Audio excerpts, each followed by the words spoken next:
여러분 안녕하세요. 씨알쌤이에요. 오늘은 2020년 대학 수학능력평가 국어 영역의 문학의 첫 지문이었었죠. 월서넌 16경가라는 작품을 가지고 여러분 작품에 대한 이해뿐만 아니라 우리가 수능을 대비해서 무엇을 준비하고 무엇을 공부해야 되는지에 대한 이야기까지 함께 나누기 위해서 영상을 찍기 시작했습니다. 여러분 이 월서넌 16경가는 지문 자체도 2019년 EBS 교재에서 좀 낯선 고전 시가 작품으로 그렇게 출제되어 있는 그런 작품이기도 하고요. 그리고 문학에서는 오답률이 가장 높았던 그런 문제를 포함하고 있는 그런 지문이기도 합니다. 여러분 이제 수능을 이미 치렀던 그리고 등급이 이미 나온 그런 친구들, 졸업하는 친구들은 이 시험을 실제 치렀고 이 시험의 결과를 가지고 이제 굉장히 두근거리고 설레는 그런 미래를 준비하고 있을 거고요. 예비 고3들 같은 경우는 수능을 한번 치러보면서 내가 이 겨울방학을 어떻게 공부하고 어떻게 지내야 되는지 좀 감을 잡을 수 있는 그런 좋은 기회가 되는 게 이제 수능 시험지예요. 여러분 이 문학 파트 같은 경우 도대체 어떤 사인들 예비 고3 우리 수능을 내년에 치러야 되는 친구들에게 어떻게 한 해를 공부하고 어떻게 고등 국어와 고등 문학을 좀 정리해야 되는지에 대한 아주 중요한 힌트들을 던지고 있는 게 올해의 수능 시험지였다라고 여러분들이 생각을 하시면 될 것 같습니다.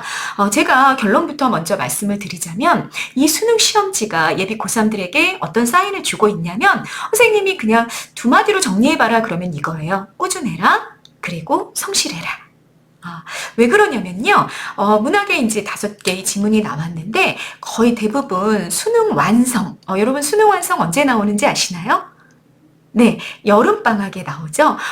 막 초반에 열심히 시작했어. 겨울방학 때 막 진짜 막 열정적으로 공부하고 그리고 3월이 되고 4월이 되고 5월이 되고 좀 더워지기 시작하면서 흐트러지고 막 흐트러지면서 막 힘들어 하고 있을 시점에 나오는 게 수능 완성 교재예요. 그래서 수능 완성 교재를 여름방학부터 시작해서 2학기 동안 공부하게 되는데 이 수능 완성을 제대로 못 보고 시험을 치르는 경우 굉장히 많거든요.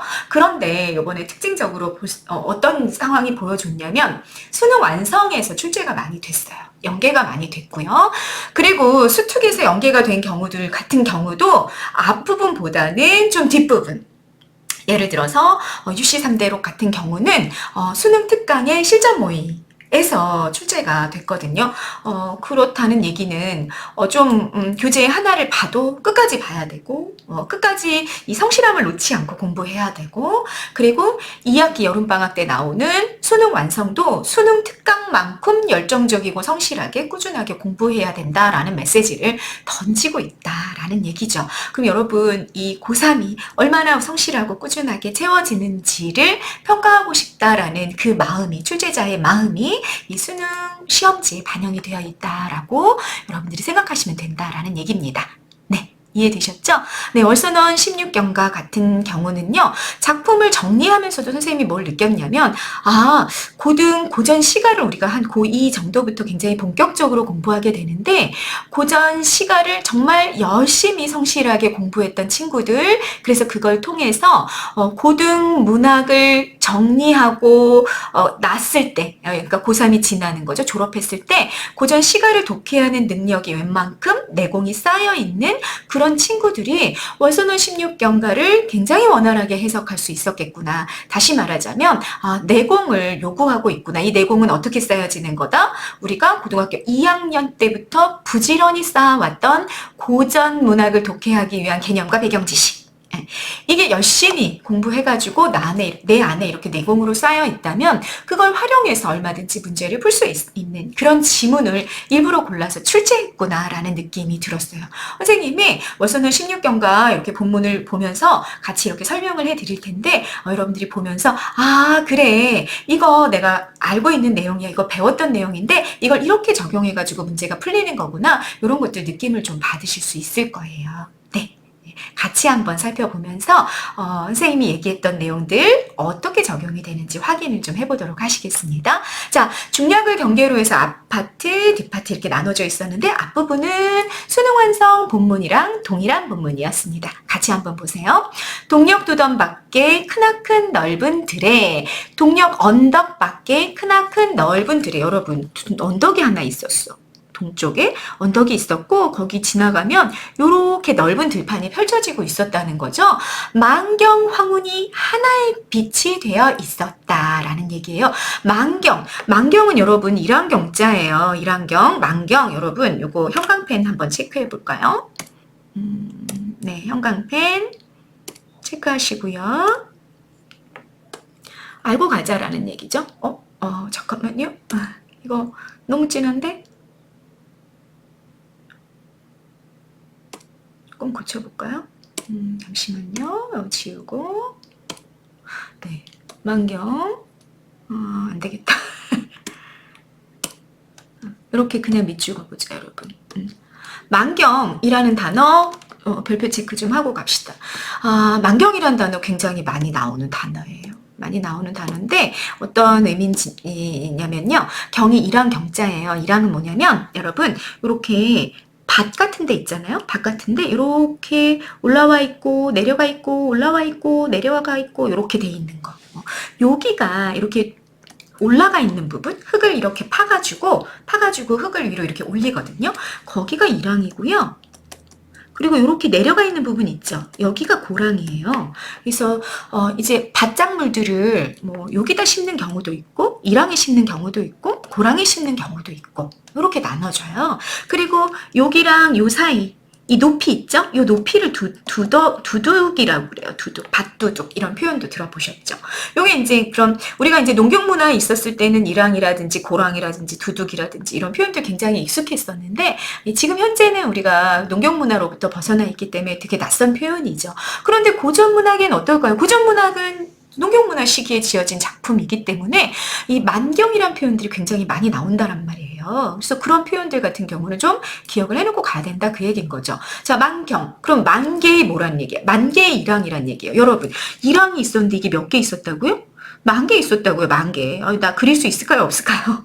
그릴 수 없을 정도로 많이 있었다라는 얘기죠. 그러면 만경은 어떻게 해석하면 된다? 네, 넓은 들이라고 해석을 하면 되는구나. 넓게 펼쳐진 밭이라고 해석을 해도 되고요.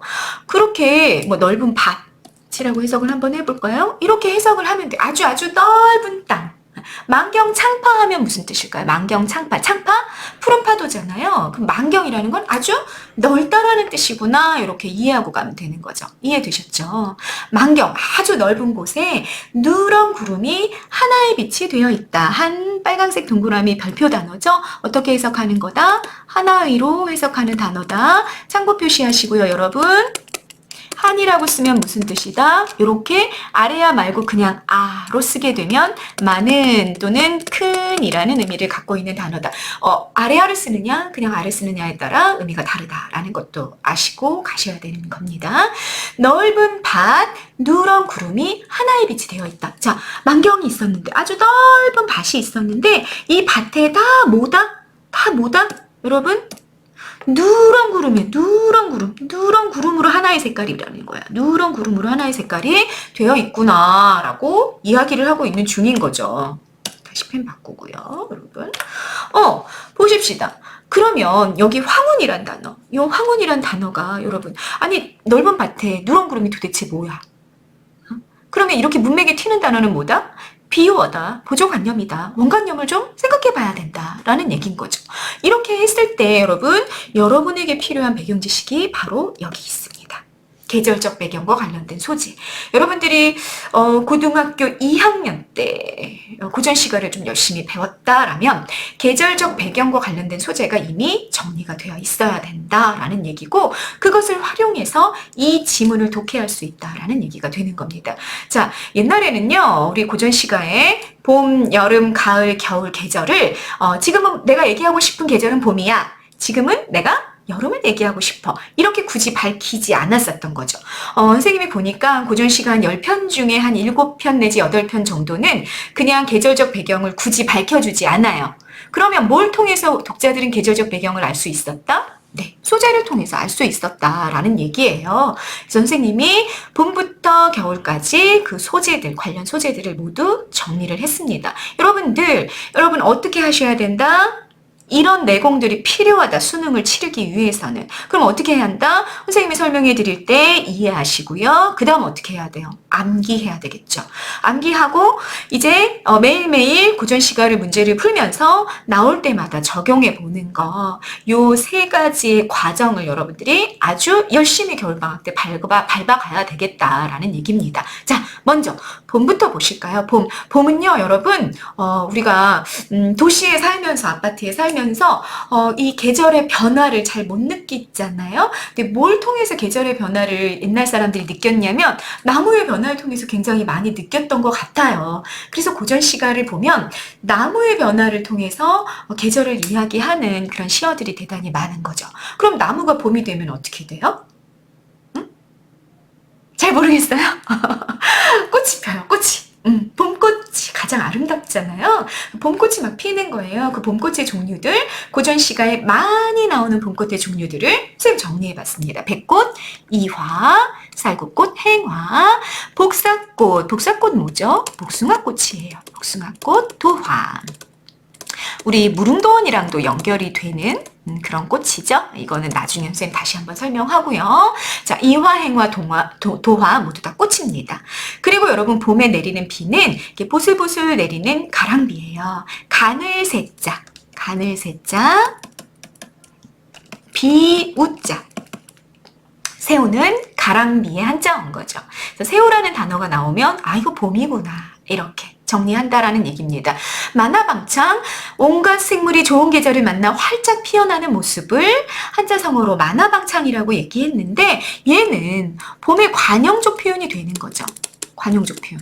그래서 그냥 어떤 고전시가를 읽었는데 만화방창이라 이런 표현이 나오면 아 지금 봄이라는 얘기구나 이렇게 독자들이 이해하고 넘어가도록 했었다라는 얘기입니다. 자, 고전시가의 독자가 되는 우리들 또한 고등학생인 우리들 동안 어떻게 해야 된다? 봄과 관련된 꽃들 그리고 비, 만화방창이라는 관용적 표현 봄과 관련되어 있다는 사실을 머릿속에 담고 가야 된다라는 얘기죠.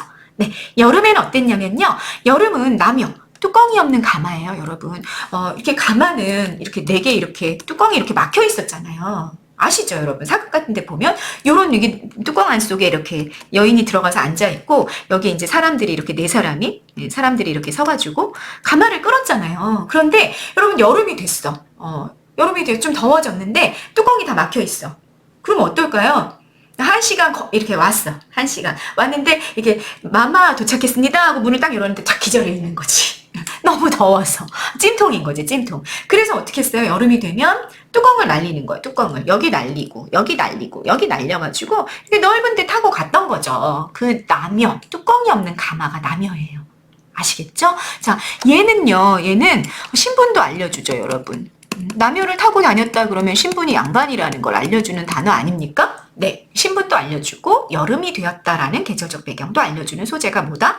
남여라는 뚜껑 없는 가마다 라는 얘기입니다. 자, 나무 어떻게 변했을까요? 꽃은 어떻게 됐죠? 이미 다 졌죠. 여름이 되면 여름은 여러분 잎의 계절이에요. 잎의 계절. 잎의 계절. 봄은 어떻다? 봄은 꽃의 계절이야.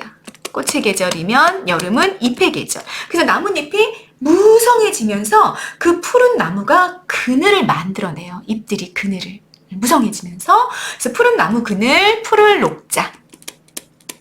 음은 뭐예요? 그늘 음자. 그래서 푸른 나무 그늘을 녹음이라고 했고 요거는 나무 숫자야. 나무 숫자. 그래서 수음해도 녹음해도 뭐다? 푸른 나무 그늘이라는 뜻이다. 선생님 너무 지저분하니까 좀 지울게요. 네. 그래서 수음이란 단어, 녹음이란 단어 여름과 관련되어 있고요. 비가 올 경우에는 봄처럼 가랑비가 오는 게 아니라 장마비, 큰 비가 오게 되는 거죠. 그래서 여름과 관련된 소재들 나왔습니다. 가을로 넘어가 봅시다. 가을에는 뭐가 있냐? 여러분, 서리, 빨간색 동그라미 별표 좀 하고 가세요. 여러분, 서리, 우리가 frozen, 이렇게 얘기하면 겨울이 딱 연상이 되잖아요. 그런데, 서리가 내리기 시작하는 계절이 언제냐라고 물어보면 가을이에요. 이 가을에. 그러니까 일교차가 커지는 거지. 그래서 이 새벽에 이 밤에 막 추웠다가 그때 이렇게 서리가 이렇게 내리고 그리고 이렇게 서서히 녹아가는 이제 아침이 되고 요게 서리가 내리는 계절이 가을이거든요. 그래서 서리가 내리면 겨울이 아니라 가을이다라는 걸 기억해 놓고 가시면 되고요. 그리고 월선원 16경가에 나온 본문의 단어 황혼이라는 단어가 바로 여기 있는 겁니다. 누런 구름인데 원간염이 뭐다? 밭에 펼쳐져 있는 누런 구름은 뭐다? 익은 곡식이다 라는 얘기죠. 벼가 누렇게 익어가지고 고개를 다 숙이고 있는데 그걸 뭐라고 옛날 사람들이 표현하기 좋아했구나. 아, 황혼이라고 표현하기를 좋아했구나. 그래서 황혼이란 단어가 나오면 가을이구나. 이렇게 짚어가야 된다라는 얘기입니다. 자, 그리고 또 뭐가 있었다? 금수가 있었어요. 금수는 여러분 비단금, 비단 숫자예요. 그래서 이거는 비단이란 뜻이에요. 짐승? 아니야. 이 금수만도 못한 놈아 이때의 뜻 아니고요. 비단이란 뜻이에요. 근데 여러분 산빛이 금수로다 이제 이런 표현들이 많이 나오는 거죠. 그러면 생각해 보십시다. 왜 산빛이 가을에 금수일까? 원각염이 도대체 뭘까? 빨간색, 노란색, 주황색, 초록색 산에 있는 정말 총천연색의 아름다운 단풍인 거죠. 원간염이 단풍인데 그걸 뭐라고 표현하기 되게 좋아했다? 금수라고 표현하기 굉장히 좋아했다라는 얘기예요. 그래서 서리, 황혼, 금수 이런 단어들이 가을을 굉장히 대표하는 계절적 소재가 된다라는 얘기입니다. 가끔씩 금수 같은 경우는 비단이란 뜻이니까 여러분 봄이랑도 굉장히 어울릴 수 있겠죠? 왜 그런지 아시겠죠? 이건 그냥 비단이란 뜻이니까 봄에 꽃들도 막 빨간색, 주황색, 노란색 굉장히 많잖아요. 그래서 봄의 산빛도 금수로 표현할 수 있어요. 근데 선생님 보니까 가을에 금수라는 표현이 훨씬 더 많이 나오는 것 같아. 그래서 가을에다 선생님 집어넣은 겁니다. 겨울은 상대적으로 단순하죠? 뭐 얼음과 눈, 빙설. 네, 설빙 아니고 빙설로 많이 표현이 됩니다. 자, 이렇게 해서 계절적 배경과 관련된 소재가 우리가 고등학교 졸업할 때까지는 좀 정리가 되어 있어야 된다는 얘기예요. 고전시가 독해를 위해서. 아시겠죠? 정리하시고요. 관련해서 황혼 관련해서 여러분 22번 수능 선택지 1번 선택지 나와 있습니다. 황혼을 전원 생활에서 목격한 풍요로운 결실이다. 이렇게 해석한 선택지가 있었어요. 맞을까요? 틀릴까요? 네, 맞죠? 맞죠? 이게 맞다라는 걸 여러분들, 이거 맞아, 맞는 선택지야, 이렇게 체크하기 위해서 여러분들에게 어떤 지식이 필요했다? 황혼이 익은 곡식이라는 의미를 갖고 있다. 보조관념이다. 가을을 대표하는 소재다. 라는 배경 지식이 들어가 있었어야 된다라는 얘기인 거죠. 이해되셨죠? 자, 배경 지식을 필요로 하는, 내공을 필요로 하는 것이 수능이다라는 거 기억하시면 될 것 같습니다. 자, 다시 본문 들어가 보시죠. 중양이 거의로다 내놀이 하자스라. 자, 중양은요, 계절적 배경과 관련된 절기. 요 가을을 즐기는 절기예요. 중양절이라는 거. 9월 9일인데요. 이때는 국화가 되게 만발했대요. 그래서 뭐 국화 주도 빚고, 국화 꽃도 머리에 이렇게 꽂고, 국화 꽃을 이렇게 뽑아가지고 그렇게 화전도 부쳐 먹고 그렇게 즐기던 절기가 중양절이었거든요. 그래서 중양 같은 경우도 가을이라는 계절적 배경을 알려주는 소재, 뭐 단어, 뭐 이런 게 되는 거죠. 중양절이 거의 되었다. 내놀이, 고기잡이, 하자스라. 자, 자스라, 빨간색 동그라미 별표입니다. 정말 많이 나오는 청유형 종결어미입니다. 뭐뭐 하자. 권유하는 거죠. 청유형 종결어미로 기억해 놓고 가시고요. 고기잡이 하러 가자. 붉은 개가 여물었고, 여물었다는 건 살이 통통통통 아주 통통해졌다는 얘기예요. 붉은 개는 여물었고, 누런 닭은 살쪄 있으니, 누른 닭, 늙은 닭 혹은 누런 닭은 살쪄 있으니 술이 익을 망정 벗이야 없겠는가. 자, 벗이야 없겠는가? 여러분, 친구가 있을 거다 없을 거다? 서리적 의문이니까 여기 안에 이미 답이 들어가 있잖아요. 자, 보세요, 여러분. 개도 살이 통통하게 올랐고요. 닭도 살이 올라 있고요. 그리고 고기잡이에서 물고기도 낚았어요. 그러면 이제 얘네들 다 안주거린 거지. 안주거리고 뭐만 익으면 돼요? 술만 익으면 돼요. 그래서 이렇게 술이 익을 걸 기다릴 망정 나에게 친구가 없겠냐? 나 친구? 너무 많아 이런 얘기를 하고 있는 거죠. 그래서 막 이 친구랑 같이 술 마시고 막 안주 뜯어가면서 즐길 만반의 준비가 다 되어 있어 이렇게 얘기하고 있는 거예요. 그래서 부각되는 계절의 속성이 뭐다? 풍요다. 풍요다 이렇게 얘기를 한 거죠. 여러분 여기 술이라는 단어 요것도 굉장히 중요한 단어입니다. 술과 관련돼서 여러분 고등학교 졸업할 때까지 여러분들이 갖고 있어야 되는 배경 지식 선생님 다시 한번 정리했습니다. 보세요.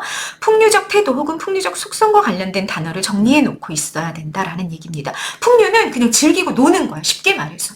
근데 이렇게 즐기고 노는 것을 어떤 단어를 통해서 드러내느냐 이거죠. 그럼 선생님이 정리한 1, 2, 3번을 기억해 놓고 가자 그 얘기예요. 주로 양반 시가에 나와요, 여러분. 양반 시가에 어떻게 놀고 즐겼다 양반들이? 술, 춤, 노래, 또 옆에 기생들 데리고 놀았죠. 여자, 또 흥이라는 단어, 또 놀다 즐기다라는 아주 직접적인 즐기며 논다라는 풍류적인 그 단어를 그대로 풀어놓은 즐기다 놀다라는 단어, 또 어부 고깃배 낚시 양반 시가에서 어부는 주로 가짜 어부 늙은이인 거 알고 계시죠? 양반들이 어부의 탈을 쓰고 있었단 말이야. 자연을 즐길 때.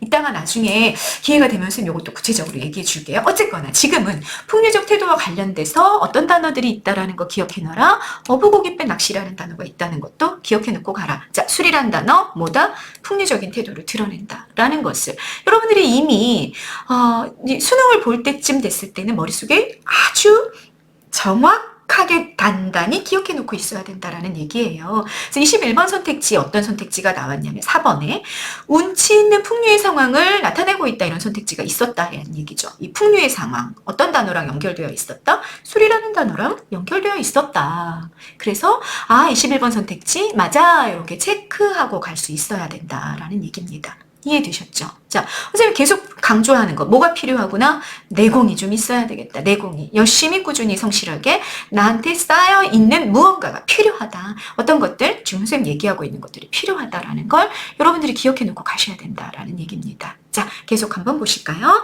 자, 술에 이거 나 친구 있어. 정가, 농가죠. 농가의 흥미는 자, 흥이란 단어도 뭘 부각한다? 풍류적인 태도를 부각한다. 지금 여기 선생님 적어놓은 거 보이시죠?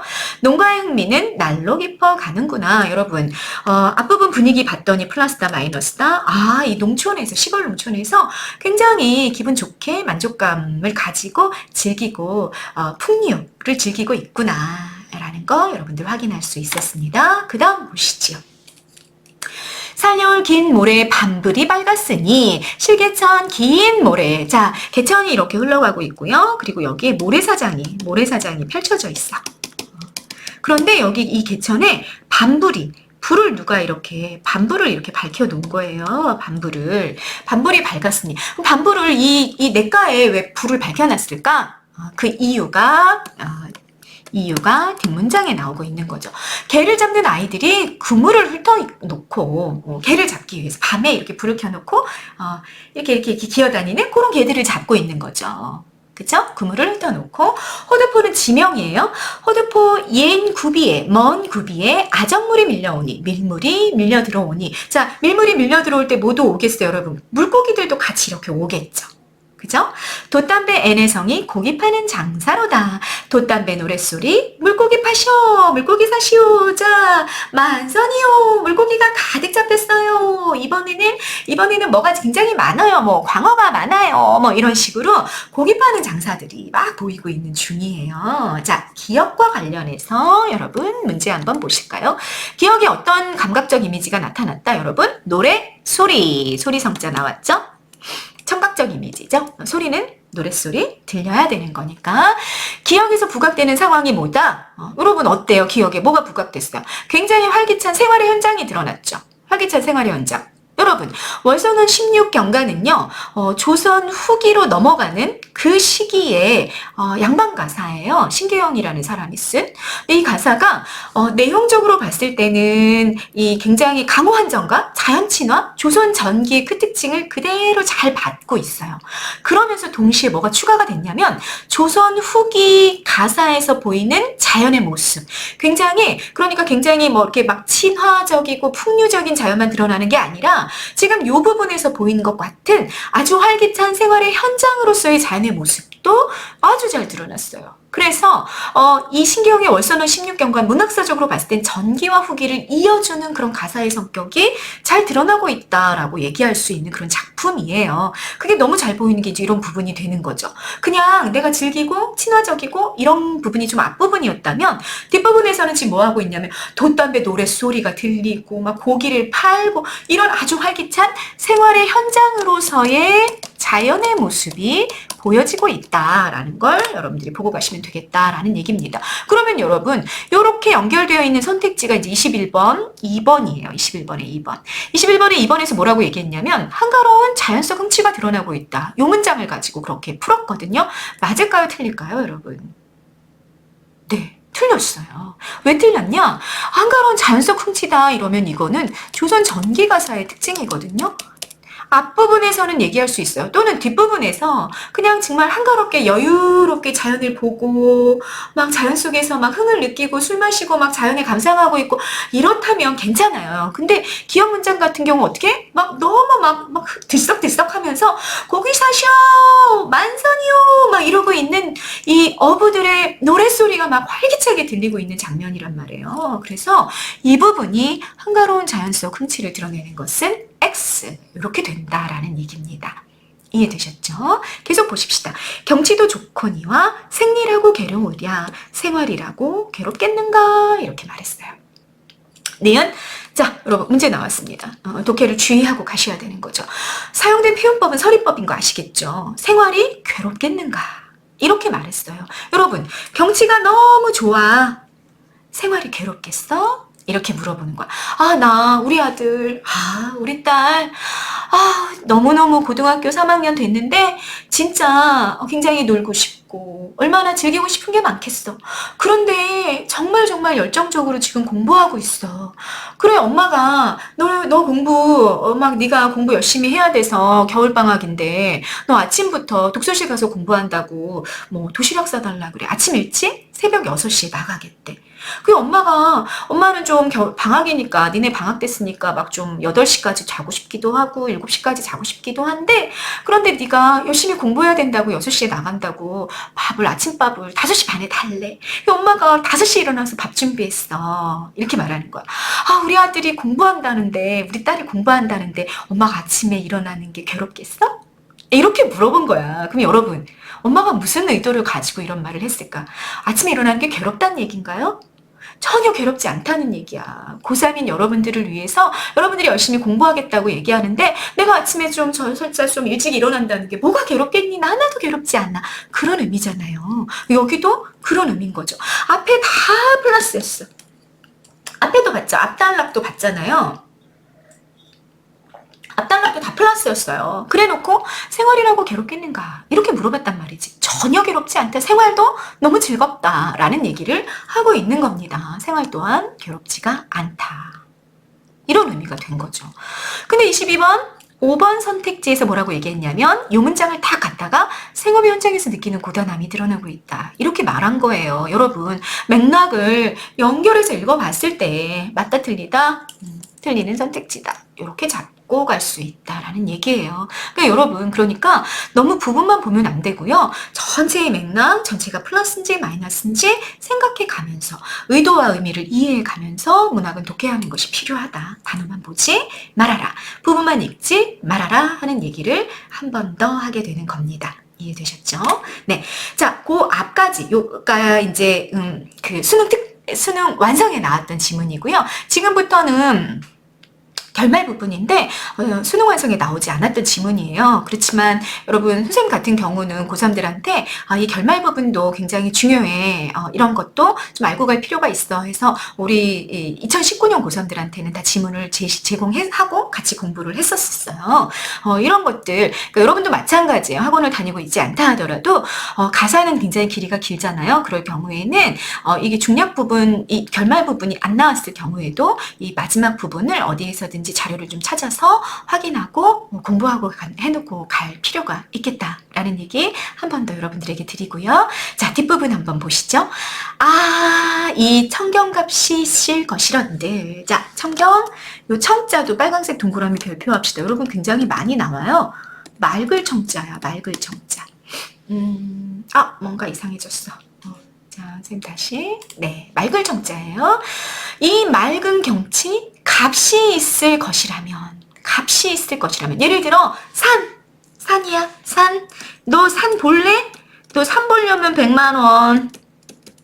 너 정말 강이 아름답지? 너 보고 싶어? 100만 원 내. 이렇게 이렇게 돈이 정해져 있는 거예요. 그랬다면 적막하게 닫은 문에 내 분으로 들어오겠는가? 분, 빨간색 동그라미 별표 단어고요. 자, 고전 문학에서 분이 나오면 어떻게 해석하는 단어다? 분수라고 해석하셔야 되는 단어입니다.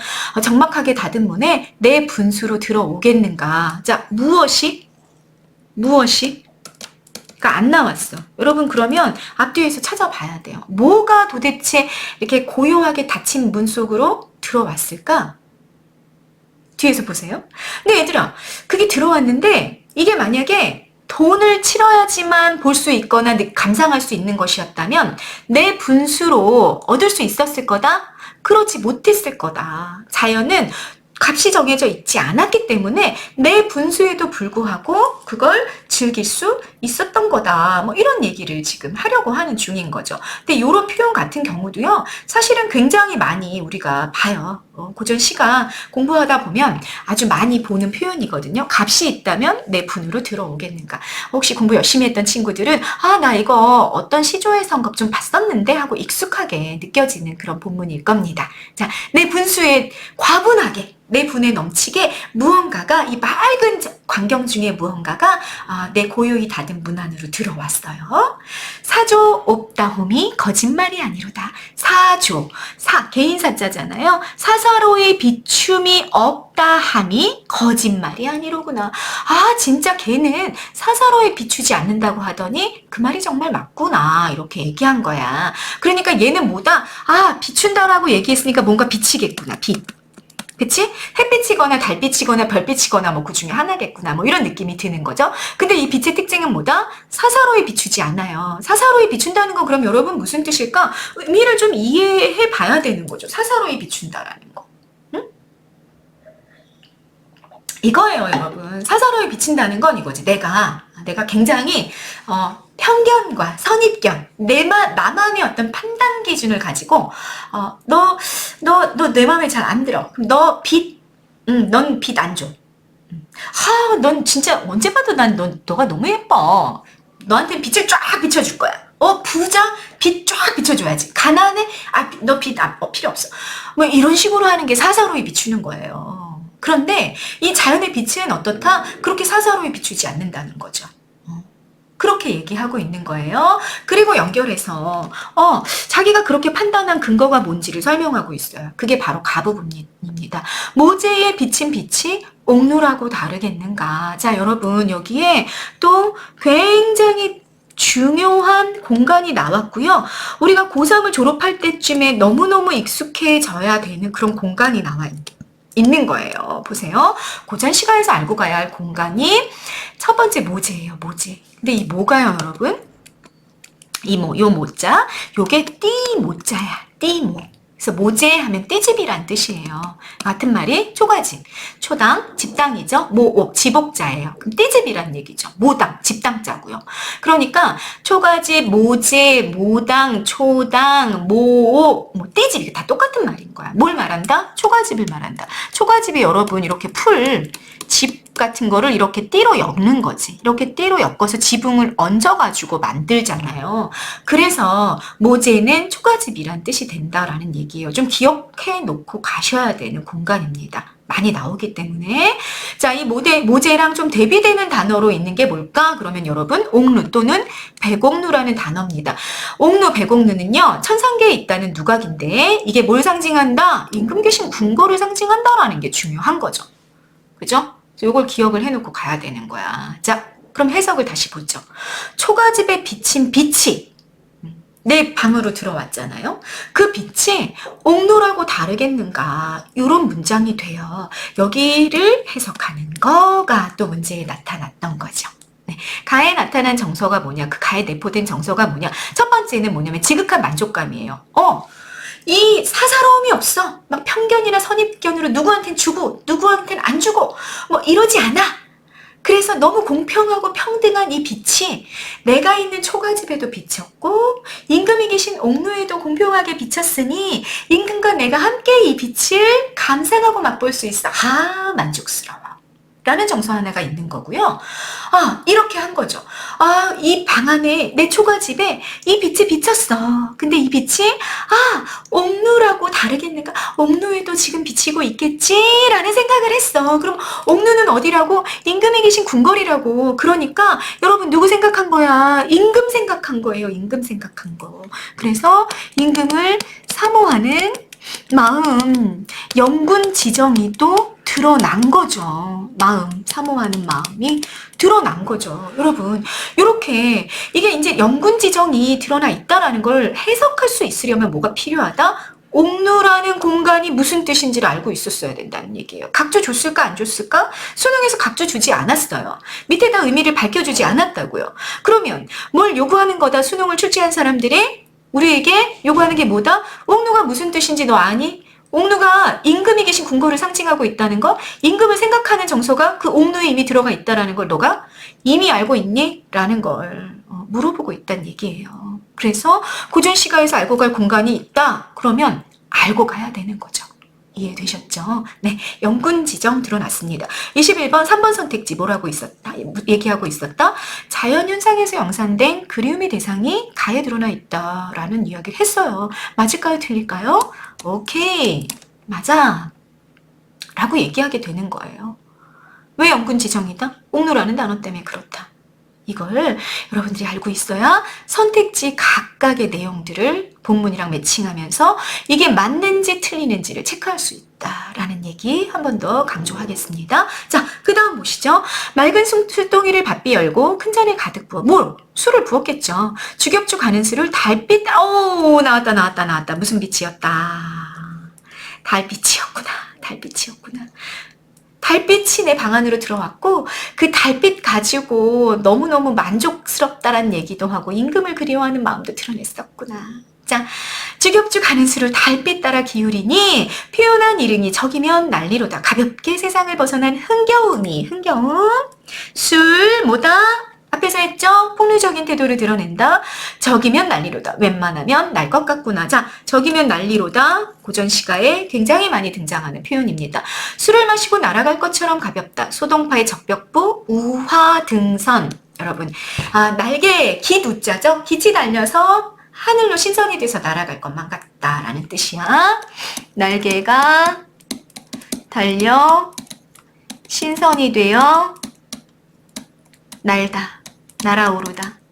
이렇게 해석하는 우화등선. 적벽부에서 저기면 난리로다 이런 문장을 그대로 인용한 거예요. 여러분, 고전시가에서는 이렇게 옛날에 자기 윗대에 아주 유명한 글의 문장 일부분을 자기 문장 안으로 이렇게 녹여가지고 마치 자기가 쓴 것처럼 이렇게 쓰는 기법을 가장 고도의 글쓰기 기법이라고 쳤어요. 그래서 이 문장을 그대로 이렇게 가지고 왔을 때 소동파의 적벽부에 나오는 표현을 그대로 가지고 온 거거든요. 근데 이거를 표절이라고 얘기하느냐? 아니다. 우와, 이 사람 멋져. 글쓰기 기술 대단히 고차원적이야. 이렇게 평가했다라는 얘기예요. 그런 표현들을 여러분들이 좀 알고 가면 여기에도 쓰이고 저기에도 쓰이고 뭐 이런 표현들이 많이 나타나게 될 거예요. 네, 배경사상은 도교사상, 신선사상이 드러나고 있다라고 이야기하고 선생님이 문제 낸다면 선택지의 문제로 얼마든지 낼 수 있는 그런 표현들 대단히 많이 등장하는 표현이 여기도 한번 보였다라는 얘기입니다. 이해되셨죠? 네, 그 다음 본문 한번 보실까요? 네.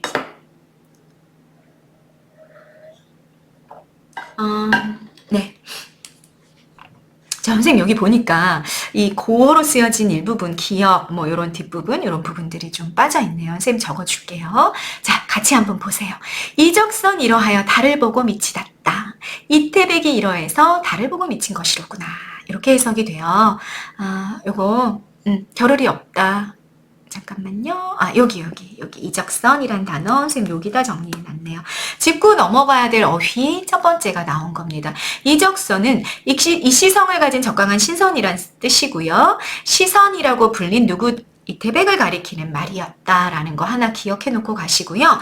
적선, 적강한 신선이라는 건 무슨 뜻이다? 천상계에서 죄를 짓고 인간계로 귀양을 내려오다라는 뜻이다. 귀양갈 적이고요. 내려올 강자예요. 그래서 귀양을 내려오다라는 뜻이라는 얘기입니다. 자, 선생님 여기는 네, 본문을 좀 지울게요. 이렇게. 자, 적강이 귀양을 내려오다라는 뜻이다. 어디에서? 천상계에서 인간계로. 그래서 이 적선이란 단어 좀 기억하고 가시고요. 누구 가리킨다? 이태백을 가리킨다라는 거 알고 가시면 되겠다라는 얘기입니다. 이태백이 이러해서 달을 보고 미쳤구나. 달을 보고 왜 미쳤다라고 얘기한다? 여러분? 이 얘기도 너무 유명해서 아시죠? 이태백이 시선이라고 불린 신선, 인간의 경지가 아니다라고 불렸던 사람이잖아요. 이 사람이 시를 너무 잘 쓴 거예요. 그런데 문제는 뭐였냐면 알코올 중독자였어요. 그러니까 시를 쓸 때도 술을 쭉 마시고 휘리리 하면 명작 탄생 뭐 이랬던 사람이란 말이죠. 이 사람이 그날도 그 문제의 그날도 사건이 일어난 그날도 술을 막 한 병을 막 마시고 그리고 동정호수에 뱃놀이를 간 거예요. 근데 이렇게 막 해롱해롱 했는데 이렇게 호수를 내려다 본 거지. 봤더니 세상에 달이 떨어져 있는 거야. 달이 어떻게 떨어져 있어요, 여러분? 강물에 달이 비친 거지. 오, 달이 떨어졌어. 야, 달 따러 가자. 휙. 어디로? 물속으로 뛰어들었어요. 그리고 실종. 실종됐어요. 지금식으로 얘기하면 실족사 내지 실종사. 익사 한 거죠. 근데 시체가 발견이 안 되니까 우리 옛날 선인들은 굉장히 낭만적이었단 말이에요. 아, 그렇지 않아도 이 사람이 인간의 경지가 아닌 시를 쓰는 사람이었는데 맞아. 그래 맞아. 역시 이태백이 신선이었구나. 그래서 하늘로 돌아갔구나. 이런 이야기가 전해지고 있는 거죠. 그리고 그 이야기를 가지고 문장이 만들어진 거예요. 이태백이 이러해서 달을 보고 미쳤구나. 달빛이 얼마나 좋았으면 달을 따러 들어갔을까. 그 얘기하는 거죠. 이해되셨죠? 추나 추동 경물이 아름답고 봄, 여름, 가을, 겨울 경물. 자, 많이 나오는 표현이니까 좀 알고 가세요. 경치라는 뜻이에요. 경치가 아름답고 주야 조모, 밤낮 아침 저녁에 완상이 새로우니 즐기며 감상하는 것들이 새로우니 자 여러분 완상은요 즐기며 감상하다라고 선생님 지금 해석해 놓은 거 보이시죠? 요것도 별표. 그냥 감상하는 게 아니라 정말 오래도록 깊이 느끼면서 즐기면서 감상하는 게 완상입니다. 완상이 새로우니 몸이 한가하나 기와 눈은 결을 없다. 이렇게 쓰여 있어요. 기와 눈은 겨를이 없다. 기와 눈이 겨를이 없다라는 거 여러분 여기 이렇게 어떤 의미다. 고전시가 굉장히 많이 등장하는 표현입니다. 이것도 자연 친화 작품에서 겨를이 없다 이런 표현 너무 많이 쓴단 말이에요. 그럼 그때는 쉴 틈이 없다라는 표현인데 나 너무 바빠. 나 너무 바빠. 왜 이렇게 바빠. 너무 정신없어. 이런 표현이 절대로 아니라는 얘기죠. 뭐다. 쉴 틈 없어서 즐겁다 라는 뜻이에요. 마이너스다 플러스다 플러스다라는 얘기인 거죠. 이해되셨죠? 그래서 이것도 여러분 기억해 놓고 가야 되는 표현이 된 거예요. 자, 관련해서 21번에 5번 선택지 있었습니다. 변화하는 자연에서 얻는 즐거움이 드러나고 있는 것이 기억이다. 이렇게 얘기한 거죠. 즐거움이다. 겨를이 없다. 쉴 틈이 없다는 표현이 즐거움이다. 변화하는 자연? 여기. 완상이 새로워. 완상이. 내가 즐기며 감상하는 것이 나날이 새롭다는 건 봄, 여름, 가을, 겨울, 주야, 조모의 풍경이 계속 달라지니까. 그러니까 항상 볼 때마다 새로운 거죠. 그리고 그걸 보느라고 겨를이 없어. 너무 즐겁다. 이렇게 해석이 됐던 거예요. 자, 5번 선택지 맞다 틀리다? 오케이 맞다 이렇게 하고 넘어갈 수 있어야 된다. 그 정도의 독해력은 있어야 된다라는 얘기인 겁니다. 네, 계속 보실까요? 여생이 얼마이리 남은 생이 얼마인가 백발이 날로 기니. 자, 시간이 흘러갈수록 나 점점 더 늙어가는데 세상의 공명은 계륵과 다를 것인가. 자, 여기 또 중요한 표현이 나왔습니다. 짚고 넘어가야 할 중요한 단어가 나온 거죠. 계륵. 계륵 무슨 뜻이다? 조조의 고사에서 나온 거 알고 계시죠? 필요 없지만 닭의 갈비, 필요 없지만 버리자니 아까운 거. 맛은 있는데 살점이 없어. 그래서 먹자니 너무 살이 없고 버리자니 조금 아깝고 거. 필요 없지만 버리자니 아까운 것이 계륵이에요. 여러분 단어 좀 기억해놓고 가야 돼요. 왜냐하면 수능에 이게 각주 표시가 돼가지고 밑에 의미를 밝혀주지 않았어. 그러면 수험생들 보고 이 계륵이란 단어 알고 있어야 된다라고 요구하고 있다라는 얘기인 거죠. 자, 니은엔 비유구조가 나타났어요. 세상의 공명이 계륵이나 다르겠는가 이렇게 얘기했어요. 공명은 여러분 부귀, 영화, 권세, 입신, 양명, 내 이름을 날리는 거잖아. 몸을 세워서. 이게 다 똑같은 말이잖아요. 세상의 부귀, 영화, 세속적인 욕망 이런 걸 다 의미하는 단어예요. 근데 그 공명이 이퀄 뭐다? 계륵이다. A 이퀄 B 이렇게 얘기하고 있으니까 은유법 사용이 된 거죠. 그리고 더 중요한 거, 어떤 심리가 나타났다. 자연의 근거에서 내가 살고 있지만 공명에 대한 미련을 버리기가 힘들구나 라는 걸 우리가 뭘 통해서 알 수 있다. 공명을 계륵이라고 표현한 것을 통해서 우리가 알 수 있다. 아, 버리자니 좀 아까워 라는 이야기를 하고 있다 라는 얘기인 거죠. 됐죠? 네, 계속 갑시다. 계속 이게 요 계륵이라는 내용이 뒷문장이랑 또 연결이 되거든요. 같이 보세요. 강호, 자연이라고 해석하는 단어라는 거 알고 계시죠? 어조, 물고기와 새와 새로운 맹세 깊었으니, 새와 맺은 새로운 맹세가 깊었으니. 그럼 여러분, 새의 맹세라는 건 뭐겠어요? 강호 어조와 맺은 새로운 맹세. 야, 나 이제 앞으로 너네들이랑 같이 살아갈 거야. 자연의 근거에 살아가겠다는 다짐이에요. 역시 고전시가에 굉장히 많이 나오는 표현이에요. 새로운 맹세가 깊었으니 옥당금마에 몽혼이 섞였다. 옥당과 금마에 꿈속의 넋이 섞였다. 옥당금마 벼슬, 관리, 벼슬을 의미하는 단어예요. 그 옥당 금마가 내 꿈속에 자꾸자꾸 들어오는 거죠.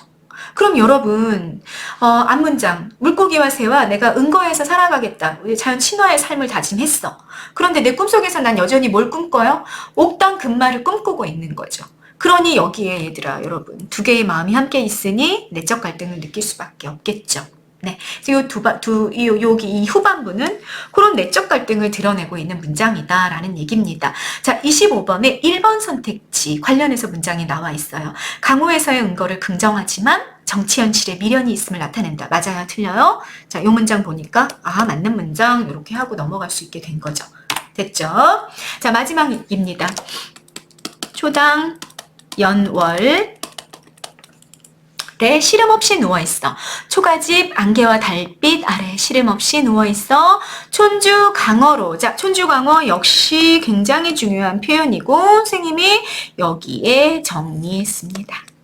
안분지족, 안빈낙도와 관련된 맥락이 여러분 여기 나온 거예요. 역시 여러분 고등학교 졸업할 때쯤에 머릿속에 이미 딱 정리가 돼서 어떤 부문이 나오더라도 적용할 수 있어야 돼. 안분, 내 분수를 편히 여기며 지족, 만족하다. 안빈낙도 유의어죠? 자, 조금 더 구체적으로 어떤 분수다? 가난할 빈자야. 가난을 편히 여기며 낙도, 도를 즐기다. 우리 조선조 사대부 양반들이 이상적으로 생각했던 삶의 태도죠. 그 안분지족과 관련된 맥락들이 고전시가에 이렇게 4개 정도가 있어요. 이걸 여러분들이 기억해 놓고 있어야 된다라는 얘기입니다. 자, 첫 번째 보시죠. 박주 혹은 탁주, 거친 술이에요. 거친 술. 앞에 있는 요 단어, 촌주랑 똑같은 말이에요. 촌주랑.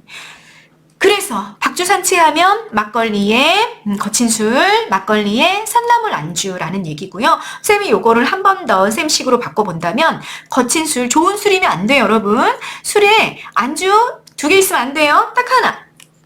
이게 촌주광어인 거예요. 월서는 16경가에서는. 그럼 이렇게 막걸리 하나 놓고 그 다음에 안주 하나 놓고 이렇게 먹는 건 어떤 삶의 태도를 드러낸다?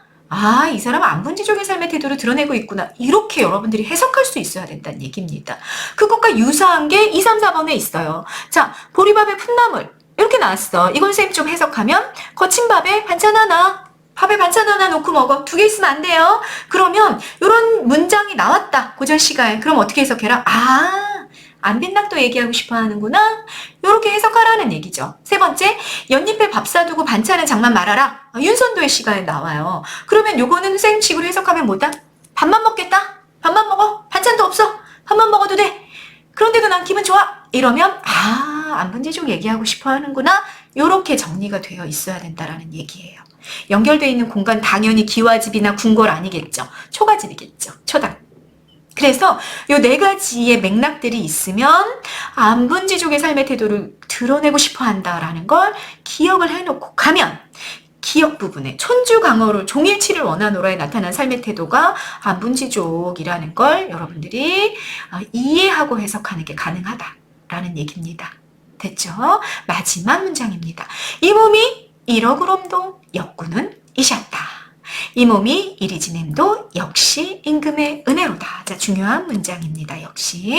니은에 나타난 정보 첫 번째는 자연 친화와 역군운의 결합. 앞부분은 다 내용이 뭐였어요? 자연에서 응거하면서 삶을 즐기는 거였죠. 중간에 분명히 내적 갈등이 좀 있었어요. 속세에 대한 미련, 공명에 대한 미련이 있었지만 마무리에서는 그 미련을 걷어내고 내가 초가집 안개와 달빛 아래 시름 없이 누워 안분지족의 삶의 태도를 살아가겠다. 이런 얘기를 하면서 마무리를 짓고 있잖아요. 그런데 그 자연 친화를 마지막에서 뭐랑 결합시켰다? 임금의 은혜와 결합시켜 놓고 있더라 이거죠. 그리고 이건 조선 전기 강호환정가 자연에서 한가로운 정, 자연에서의 한가로운 정. 다시 말하자면 우리가 쉽게 말해서 자연 친화 작품들인 거죠. 자연 친화, 양반사대부들이 지었던 자연 친화 작품들에서 나타났던 공식이 그대로 보인 겁니다. 그러니까 아까 얘기했죠. 신계영의 월선원 16경과는 조선 후기 가사임에도 불구하고 조선 전기 가사의 특징, 자연 친화 작품들의 특징을 그대로 좀 보여주고 있다. 거기에 플러스 조선 후기 정도, 조선 후기의 특징이 좀 플러스 알파로 붙어 있다라고 얘기했었잖아요. 여기 마지막 문장 같은 경우는 조선 전기, 조선 사대부 양반시가의 특징이 그대로 보인 겁니다. 강호한정가의 공식이 그럼 뭐다? 여러분. 자연 친화, 자연을 즐기면서 임금의 은혜에 감사하는 내용. 이렇게 결합이 되어 있는 거. 다시 자연 친화와 임금의 은혜를 결합시켜 놓은 것이 뭐다? 강호한정가의 공식이었다. 그리고 월선한 16경가의 마지막 문장에 그게 잘 보였다라는 얘기입니다. 하나 더 짚고 갑시다. 자, 요 마지막 문장 뭘 보여주고 있다? 시조 종장의 율격과 동일함을 보여주고 있다. 시조 종장의 율격이 어떤데 여러분? 한번 해볼까요? 자, 여러분 고전시가의 율격은 음보율과 음수율을 통해 만들어져요. 그걸 1차적으로 알고 있어야 되고요. 자, 시조 같은 경우는 몇 음보율이다? 4음보율이다 라는 거예요. 끊어 읽기 몇 번 끊어 읽어라? 4번 끊어 읽어라. 4마디로 끊어 읽어라 라는 얘기입니다. 마지막 문장 4마디로 끊어 읽어 볼까요? 이 몸이 일억으롬도 역군은 이셨다. 이렇게 4마디로 끊어지는 거죠.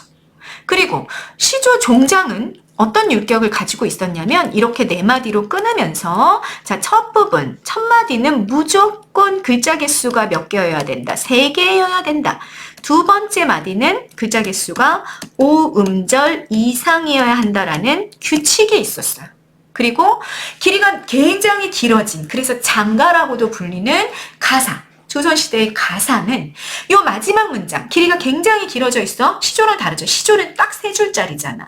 근데 가사는 길이가 길단 말이에요. 그럼에도 불구하고 조선 전기 양반 가사에서는 어떤 특징이 나타났냐면 지금처럼 제일 마지막 문장을 시조 종장의 율격과 동일하게 써줬던 거죠. 자, 4마디 나오고요. 4마디 나오고 첫 번째 구절에 글자 개수 몇 개? 3개 보이잖아요. 두 번째 구절에 글자 개수 5개. 어때? 시조 종장의 율격과 정확히 일치하는 거죠. 이렇게 지었고 그건 뭐다? 정격가사라고 불렀다.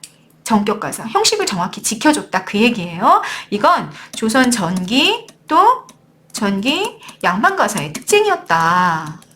양반가사의 특징이었다라는 얘기입니다. 그러면 여러분 조선 후기 가사인데도 조선 전기 가사의 내용과 형식을 잘 갖추고 있는 작품이야 라고 이야기했던 거 왜 그랬는지 이해가 좀 되시죠?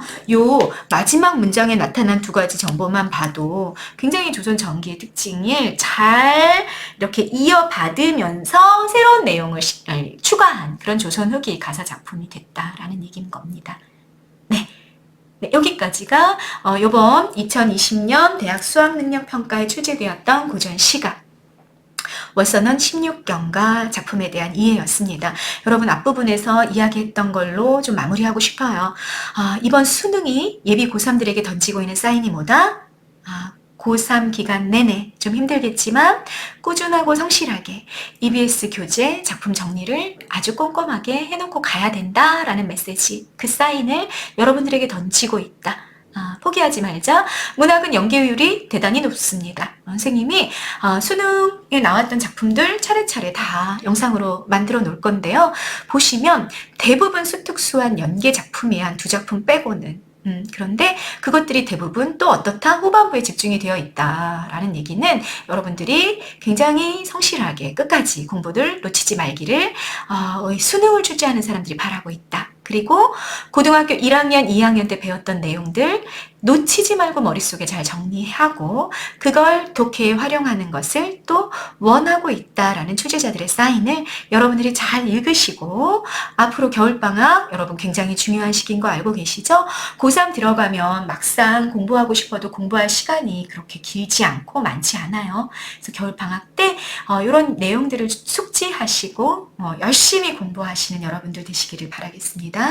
네, 오늘 영상 여기까지 찍을게요. 감사합니다.